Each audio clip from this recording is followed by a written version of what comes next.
Welcome to another episode of my top 10 worst movies. Let's get right to it. Number 9. Somebody Help Me Too.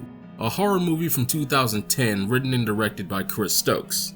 We open with a husband and wife preparing dinner. This is Brendan and Michelle, played by Marquise Houston and Ezra Day Johnson. Brendan gets a call from his friend Daryl, played by Omarion, who's at work. D, I was gonna ask you, man, what's going on with you and your dreams, man? I'm good. But what's up with you? I had a nightmare the other night, so I was just being curious. I'm sorry about that, man. Yeah, I stopped having mine, a couple of months ago. You know, maybe I'm just being paranoid because it's so close to the date and everything. You know me. They're referring to an incident a couple years ago where they were almost killed by a masked psycho. Classic. You gotta just, stop thinking about it, you know what I'm saying? No, you right. I ain't gonna think about it no more. Look, if you want, I can send you a plate with Jazz. Yeah, just stop thinking about the time a bunch of your friends were murdered and you barely escaped alive. Great plan. Man, you know what? I hate this job. Later that night, you're not gonna believe this. Brendan has another nightmare. The killer is a guy named Corbin, who's actually still on the loose. Played by Sonny King, this dude is the most ridiculous horror villain I've ever seen. His main thing is kidnapping and torture, but they also had to make him some kind of fake Michael Myers, where he keeps getting up no matter how much damage he takes. With Michael, there was at least the whole embodiment of evil thing, but Corbin is just a regular old dude. There's no reason for this, it's just bad writing. We meet two of Corbin's captives named Samantha and Brian. I can help you, if you can help me. Whoa, now. Have you seen my eyes yet, Brian? Do you know what day it is? Oh my God. Brian. I would rather have Corbin just kill me. Speaking of Corbin, he runs up on Michelle and Titi, who is Brendan's niece, played by Chris Stokes.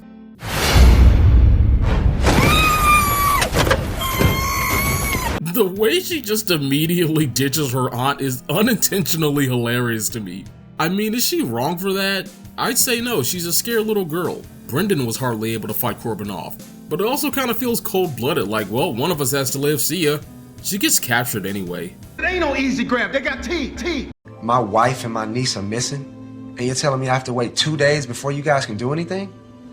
Yes, sir. Unfortunately, that's the law. Listen, we took the report. We'll file it and call you as soon as we hear something. That is the worst line delivery I've ever heard in my life. We took the report. We'll file it and call you as soon as we hear something. Daryl's girlfriend Jasmine, played by Malika Hawk, sticks around for moral support. Brendan suspects Corbin is back because it's the same date he appeared last time. You know what, I'm not gonna call that bad writing. I'm not even gonna say it's a tired trope. Corbin is enough of a weirdo for me to simply accept that he'd do this. Jasmine really wants Brendan apparently, and he just lets her kiss him like, yeah, just forget your wife, I guess. Brendan has another nightmare, or I guess vision into the future. I keep saying I guess because this movie is horrible at conveying things. Check it out. Brendan shouldn't even know about Samantha. She wasn't in the first movie, neither was this guy John, or this new location. So, Brendan must be the chosen one. The prophecy foretold a hero, and here he stands. Don't believe me? Near the end of the first movie, Brendan was the only one to avoid capture, and this random girl shows up to help him save his friends. We learn that her name is Daisy, and Corbin killed her grandmother 20 years prior. So, who are her parents, what happened to them, and why does she live with Corbin? Never explained. Wikipedia says she's his granddaughter, but it's never stated in the movie. Regardless, the reason I'm bringing all this up is because Daisy was completely retconned for the sequel. Or at the very least, she's just not acknowledged in any way and that whole mystery is simply abandoned. But despite being a confusing mess of a character, she knew it was her duty to guide our brave champion as he fulfilled his quest. Jasmine comes back over to try and get some of that Brendan shimmy, but he tells her to go home. The next morning, she's back in his house serving him breakfast in bed. You never left? No, silly Billy. Silly Billy? Daryl wasn't home when I got there, so I just came back to be with you. You were so tired, I didn't want to leave you alone. I just borrowed some of your clothes. I hope you don't mind. I didn't even realize I fell asleep. There's no way he wouldn't remember that, so I can only assume she drugged him and took his booty. Poor baby. I threw a blankie over you because you were cold, and I rubbed your head until you fell asleep just like a baby. Why is she talking to him like he's a toddler? Is this some kind of mommy kink? I kinda like it. No, it's a joke. It's a joke. I swear it's a joke! She kisses him again, and he just lets it happen again. Jazz, what are you doing? We can't do this. Yes, we can, Brendan. Don't you want me? I have a wife, okay? Daryl's my best friend. They would kill us if they found out. That wasn't a no, Brendan. I should be your wife, not her. Brendan kicks her out, drinks a beer, and then has a nap. Directly after waking up. Does this dude have a job? Corbin instant transmissions into Brendan's house and abducts him.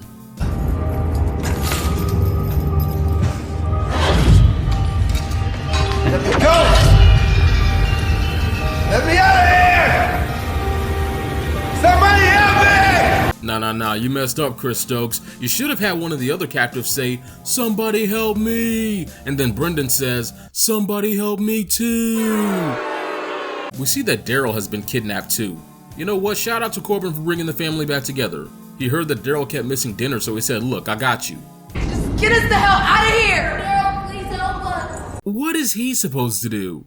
Do you think that Uncle Brendan will rescue us like how he rescued you guys last time? Listen, Titi, I'm gonna get us out of here, okay? I'm so scared. Come on, Brendan. Throughout the ordeal, they speak of Brendan like some ultimate savior, and it cracks me up. I've seen the first movie, and this dude is an idiot. If Fred Jones had no intellect whatsoever, he'd be Brendan. We learned that Corbin had a wife who died, and he apparently kills people as some kind of ritual sacrifice. Something that occurred to me in post that I think is worth pointing out at least, is that Corbin might have killed his own wife, which would also serve the narrative of Daisy being his granddaughter, but again, this is just speculation, so like, draw your own conclusion, I guess. Happy anniversary to you. Tomorrow I'm sending a lot of people to be with you. You won't be lonely anymore. The word stupid comes to mind, but points for originality. It's time to play. He grabs John out of bed and proceeds to chop off his fingers. It's one thing to kidnap and murder people, but do you have to torture them? That's just mean. In all seriousness, gore doesn't excite me, but I think the first movie did it well. Too well. The sequel, on the other hand, this is the only actual gore scene. There's no extreme blood and you can barely see anything anyway, but the effects are realistic and it's gruesome enough to convey the brutality of the killer without being cartoonish. Anyway, he goes after Michelle next, which leads to the most unintentionally funny line delivery in the movie. I'ma kill you. I'ma kill you. It's like the realistic exasperation of it coupled with him talking smack while being chained up. That's funny. Titi manages to get out of the handcuffs, somehow, and escapes the room. Corbin grabs a knife and stabs the heck out of Brian. And I kinda don't care. The first movie didn't have fleshed out characters either, but at least we kinda got to know them before they were killed off. The only thing we know about this Brandon guy is his name. Brian, his name is Brian. I can't even remember his name. I'm looking at the script and I wrote Brandon. Titi finds her way to the operating room and saves Michelle just in time. I really like this. In a lot of horror movies, when there's a kid or a teenager, they usually just run and hide and maybe set up a trap. So it was dope to see this girl act so courageously and knock this fool out. Go Titi, go Titi. The two manage to find Daryl and break him out as well. Corbin catches up to them and chases them through the facility. When this is all over, me and Brandon are moving back to Atlanta, where I'm from.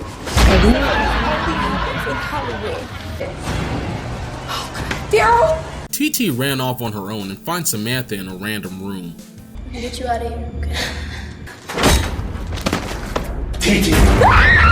Here we go again. Man, the kills in this movie are so anticlimactic. First of all, it's dark as heck, you can't even see anything. Secondly, even if it was lit better, the action is always obscured.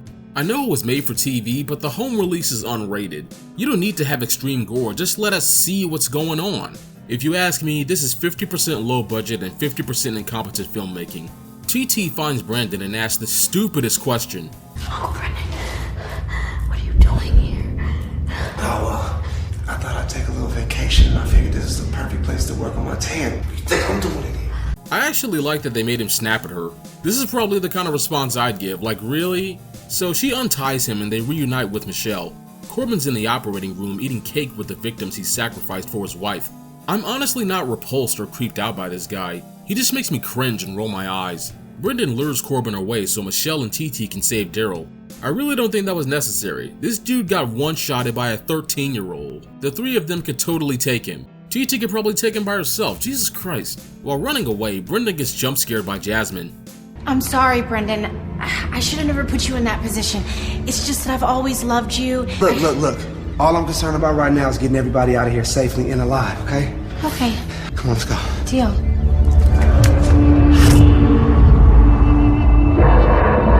So, get ready for the dumbest twist of all time. You tried to kill my father. Yeah.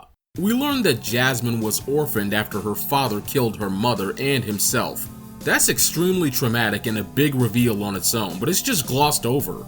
Anyway, she went to live with her grandma. Remember the nurse from the clinic, who was also the store clerk from the first movie? Yeah, that's her grandmother apparently. You see, Corbin took them in after they Lost everything. What does that even mean?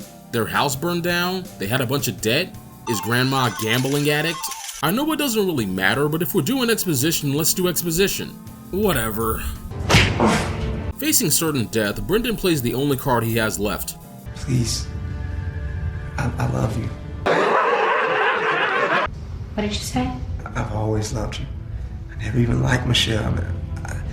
I thought because you like Daryl, I never had a chance, but just let me go, okay?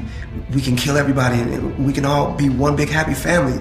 I would never do what your father did to you. I would never hurt you. Or I would be a great father to our children. Please, just untie me. We can be together forever. Just shut up, Brendan! You don't mean that. Of course I do. Just let me go. After that Oscar-worthy performance, the rest of the gang shows up to jump Corbin and Jasmine. But Corbin, being Jason Voorhees strong for literally no reason, gets right back up. Seriously, he's just some random old guy, but he no-sells worse than Hulk Hogan. So they lead him to a trap where Brendan and Daryl beat the stuffing out of him with metal pipes. Oh, Brendan! Oh my god, he's gone! Because of course, time for the big showdown. Brendan gets his butt kicked just like the first movie. God, you suck, dude.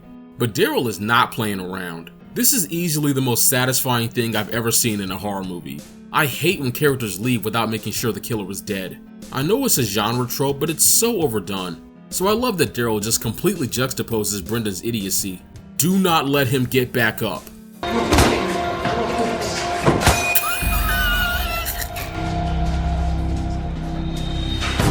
And this right here is the funniest thing I've ever seen in a horror movie. I get the feeling Daryl might have seen his share of horror films too. Corbin gets arrested, and with that, the day is saved. Or is it? The cops say they never found Jasmine, which could have been an easy way to leave the door open for a third film, but just as well, it could simply be to add mystery.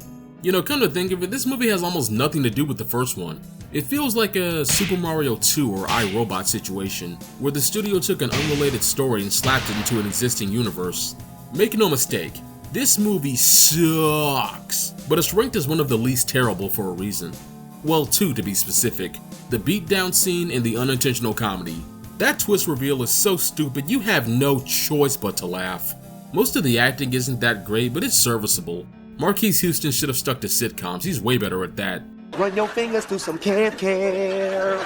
I think one of the best performances is Chris Stokes as Titi.